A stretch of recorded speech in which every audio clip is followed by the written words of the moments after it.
Hello, everybody. Scott Golden here with the Golden Opportunities Coaching YouTube channel. Welcome to those of you who are new. Welcome back to those of you seasoned veterans of what we do around here. What we do around here is bring about conversations of a psychological, mental health, emotional health paradigm. We do that as often as we can. We do that several times per week. We try to do whatever we can in a healthy, meaningful way.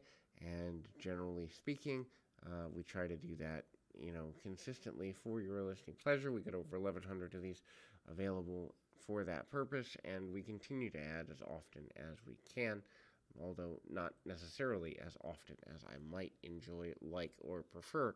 In any event, we continue to connect with you on a deeper level as often as we can. We continue to do that. You can reach out through Twitter at PO Perception. You can reach out in the About Me section of this YouTube page. Either way, we'll get you in contact with me or members of my team and make things happen there. In any event, we will continue to do that. Please feel free to reach out. This is the continuation of our Toxic Parent series. Toxic parenting is a horrible thing. It's a bad thing. It's unfortunate that it happens. It happens usually because most of the individuals who are parents that are toxic never were in a position to be ready to be parents, or they had incorrect ideas about what parenthood would mean to them and what it would give them and the emotional benefits they would gain from it. One sign of that is they put themselves first. Obviously, when parenting is done properly, the needs of the child are often put first, so that the child can become a well balanced and emotionally mature adult. The problem with toxic parenting is that most of the parents who engage in that behavior only care about how their child makes them look, and they're using the child as an extension of themselves, which ultimately leads to a number of problems and also resentment on both sides. Resentment from the child eventually when they figure out that the parent really doesn't care about them as an individual, and resentment from the adult who wants their child to be a reflection of them, and when they don't necessarily get that, they become exceptionally challenged and difficult to deal with for a number of reasons. It's unfortunate that it happens, but it happens a lot more than people realize. When we begin to understand the value of doing that, when we begin to understand the value of connecting in that way, and knowing that we need parents who are able to be more even keeled and balanced and all that good stuff, it continues to be a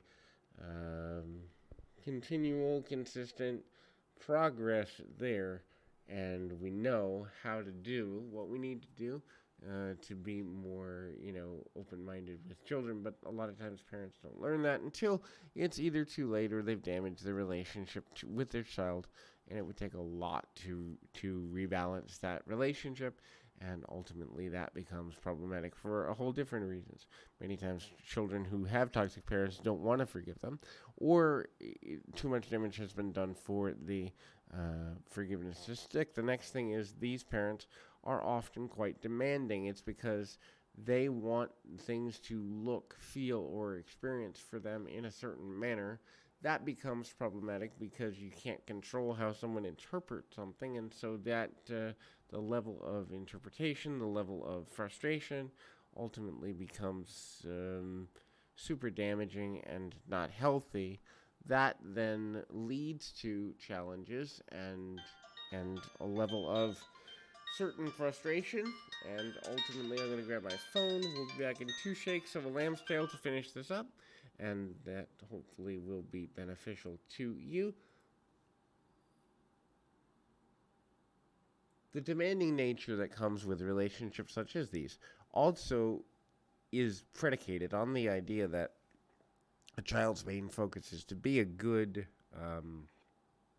representative, for lack of a better term, of meeting the parent's needs. The last thing is, or the second to last thing, the parent may, and often does, withhold affection and apology anytime that there is an opportunity to do that. That's because the parent's internal narrative is the belief that they are always right, and or that they have the right way of viewing the world. There is no 100% right or wrong way to view the world. Everyone has the freedom of choice, the freedom of interpretation, the freedom of perspective, and perception. And so when we have that problem, there are challenges there. So hopefully this is helpful. I encourage you to keep your feet on the ground, your mind in the moment. Till next time, everybody.